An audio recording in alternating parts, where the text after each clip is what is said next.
Wenn ihr an die schlechtesten Videospiele aller Zeiten denkt, was geht euch dann so durch den Kopf? Wahrscheinlich sowas wie Superman 64, Sonic 06, E.T. für Atari 2600 oder die Zelda CDI-Spiele. Heute möchte ich euch ein Spiel zeigen, welches sich meiner Meinung nach locker in so eine Liste dazugesellen kann. Die Rede ist von Naruto Ninja Council 3 für den Nintendo DS. Ihr werdet jetzt sicher denken, na so schlecht kann das Spiel ja wohl kaum sein. Außerdem, was erwartest du denn von einem Anime-Lizenzspiel für den DS? Die Sache ist die, so viel hatte ich mir damals von diesem Spiel eigentlich auch gar nicht erwartet. Es hat mittelmäßige Reviews von Kritikern bekommen und das sind alles keine Leute, die Fans oder Kenner von Naruto waren. Ich war damals noch ein riesen Naruto-Fanboy und hab mir gedacht, wenn das Spiel nur so okay ist, müsste mir das als Fan der jeweiligen Serie ja eigentlich ausreichen. Anfangs fand ich es auch gar nicht mal so schlecht, aber je mehr ich es gespielt habe, desto mieser wurde es für mich. Das Spiel war nicht mittelmäßig, es war furchtbar. Wenn das bereits Mittelmaß sein soll, dann möchte ich keine Videospiele mehr spielen. Es ist ein Spiel, was ich so mies finde, dass mich selbst die Verpackung und die Bedienungsanleitung aufregen. Dazu nachher aber noch mehr. Bevor ich ins Detail gehe und euch zeige, was dieses Spiel so schlecht macht, muss ich allerdings noch mal kurz auf die beiden Vorgänger für den Game Boy Advance eingehen, damit ihr meinen Frust etwas besser nachvollziehen könnt. Das erste Naruto Ninja Council war eine Mischung aus Jump'n'Run und Side-Scrolling Beat'em-up. Man läuft von links nach rechts, verkloppt Gegner und muss über Hindernisse springen. Am Ende eines Levels tritt man dann gegen verschiedene Figuren aus dem Anime in einen Bosskampf an. Das Kampfsystem ist denkbar einfach. Mit einem Knopf springt man und mit dem anderen führt man einen Angriff aus. Hält man die Taste gedrückt, kann man auch verschiedene Jutsus aus der Anime-Serie einsetzen, was allerdings das Chakra reduziert. Man hat von vornherein nur zwei spielbare Figuren, nämlich Naruto und Sasuke, allerdings kann man auch noch Kakashi freischalten. Ich finde Naruto Ninja Council ist wirklich kein Meisterwerk und 40 € ist dieses sehr kurze Spiel ganz sicher nicht wert, aber für 1 bis 2 Stunden auf einem Emulator kann man schon damit seinen Spaß haben. Der zweite Teil hat eine veränderte Grafik mit größeren Sprites, welche dann auch im dritten Teil wiederverwendet wurden. Man kann nun auch als Sakura und Rock Lee, dafür aber nicht mehr als Kakashi spielen. Wie im ersten Teil auch, kämpft und springt man sich durch die Level, sammelt Items und hat am Ende eines Abschnittes verschiedene Bosskämpfe.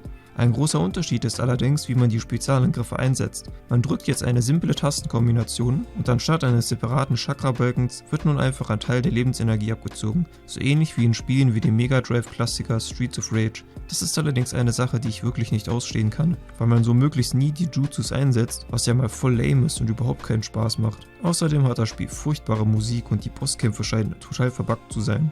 Meine Erwartungshaltung an den dritten Teil war also folgende. Es sollte wieder ein Spiel sein, wo man Level erkundet und auf dem Weg eine Menge kleinerer Gegner platt macht, nur vielleicht mit mehr Inhalt und besserer Technik. Die beiden Vorgänger und auch sämtliche Teile der Reihe, die nach dem dritten Spiel rauskamen, sind nämlich vom Gameplay her auch so. Auf den allerersten Blick macht das Spiel auch gar keinen so schlechten Eindruck.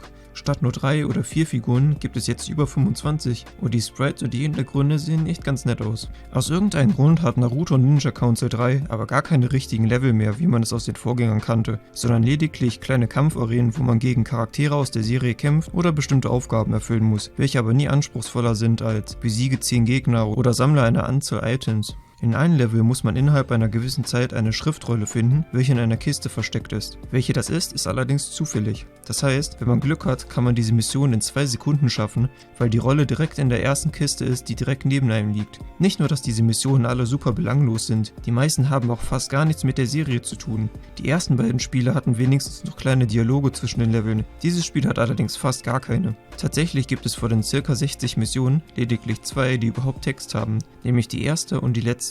Der Rest ist einfach nur total random und nur selten basiert eine der Missionen lose auf den Events aus der Serie, wie zum Beispiel der Kampf zwischen Naruto und Gaara. Mir kommt es auch so vor, als ob das Kampfsystem für so eine Art von Spiel gar nicht wirklich ausgelegt ist. Wäre das ein Side-Scrolling Beat'em-up, würde ich das sogar noch okay finden, aber für ein Spiel mit 1 gegen 1 Kämpfen ist das System einfach nur viel zu simpel.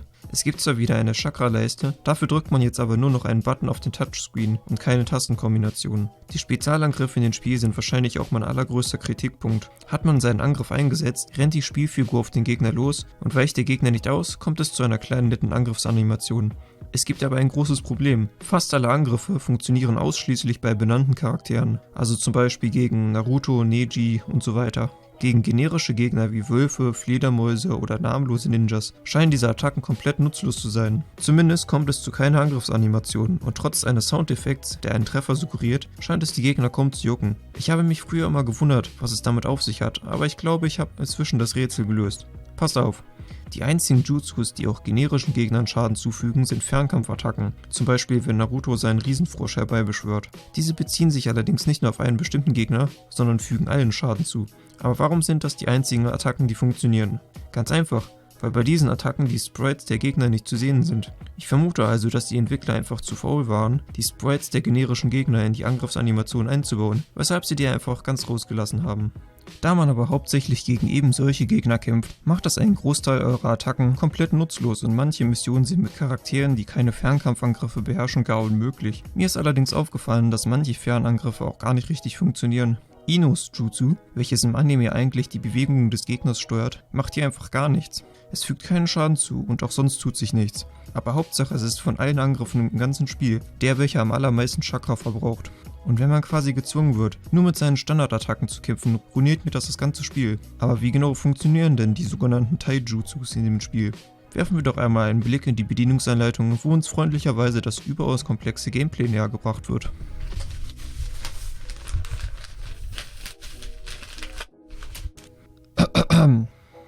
Um einen einzelnen Angriff zu starten, drückt man den Y-Knopf. Um eine doppelte Kombo zu machen, drückt man zweimal den Y-Knopf. Und um eine dreifache Kombo zu machen, drückt man dreimal den Y-Knopf.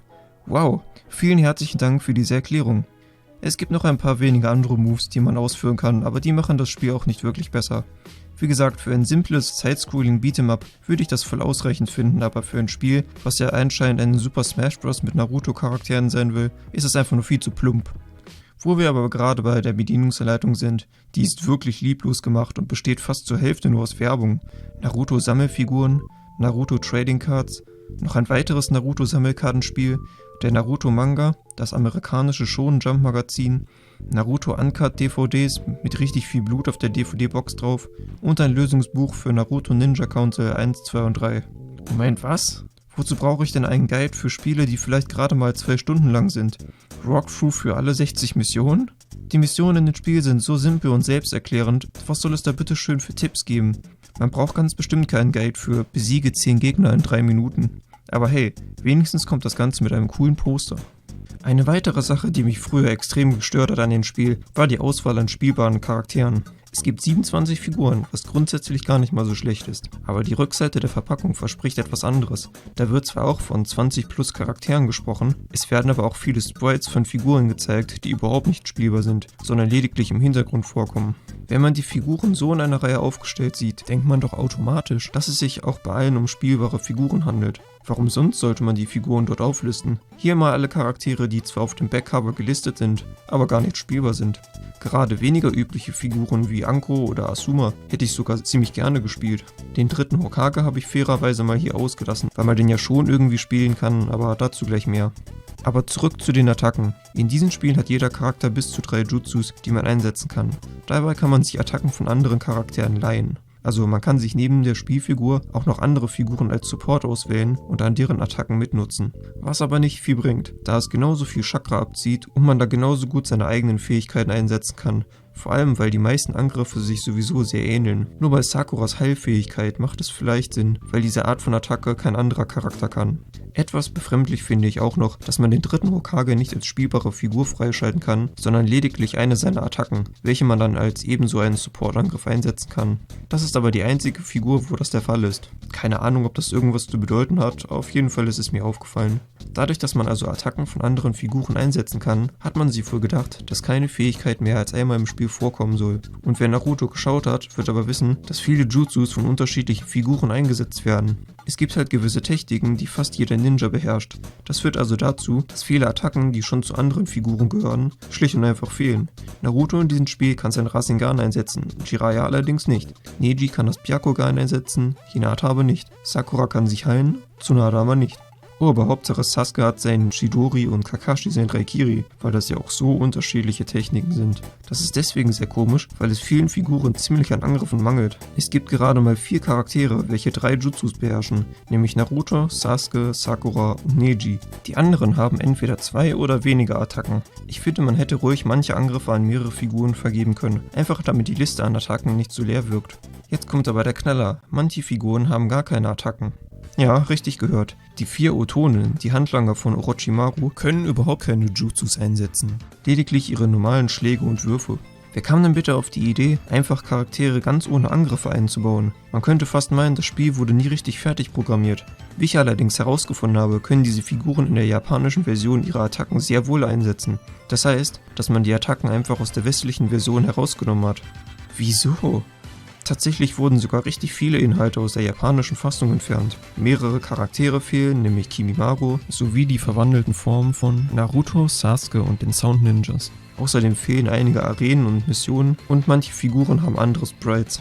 In der letzten Mission in der japanischen Fassung spielt man den Kampf zwischen Naruto und Sasuke im Teil des Endes nach. In der westlichen Version kämpft man als Sasuke gegen Itachi. Ihr wisst schon, diesen einen Kampf, den Sasuke noch nicht einmal gewonnen hat. Tolle finale Mission. Tatsächlich muss man ihn nicht einmal besiegen, sondern nur die Hälfte der Energie abziehen. Dann endet die Mission einfach. Ach ja, und das hatte ich ja noch gar nicht erwähnt. Das Spiel, was ich habe, ist die amerikanische Fassung, weil ich nämlich damals geglaubt habe, dass das Spiel nie bei uns rausgekommen wäre. Stimmt aber nicht ganz. Bei uns hieß das Spiel einfach Naruto Ninja Council European Edition, weil die ersten 2 Teile ja nicht hier rauskamen. Dann hätte ich mir das Spiel gar nicht für so viel Geld importieren müssen, sondern hätte mir das Ganze für 20 € weniger einfach im Laden kaufen können. Allerdings hat die europäische Version anscheinend sogar noch mehr fehlende Inhalte als die englische. Sowieso ist die Naruto Ninja Council Serie unheimlich verwirrend, was die Namen angeht. Tatsächlich ist Ninja Council 3 nicht einmal wirklich der 3. Teil, wie ich immer geglaubt hatte, sondern eigentlich der 4. Der wahre 3. Teil, welcher in den USA nie veröffentlicht wurde, heißt in Europa Naruto Ninja Council 2 European Edition.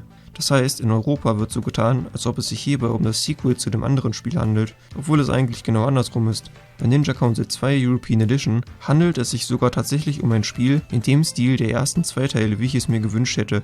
Man läuft durch richtige Level und kann wenigstens alle Gegner mit seinen Attacken angreifen. Das Spiel soll aber ziemlich kurz und auch nicht wirklich gut sein.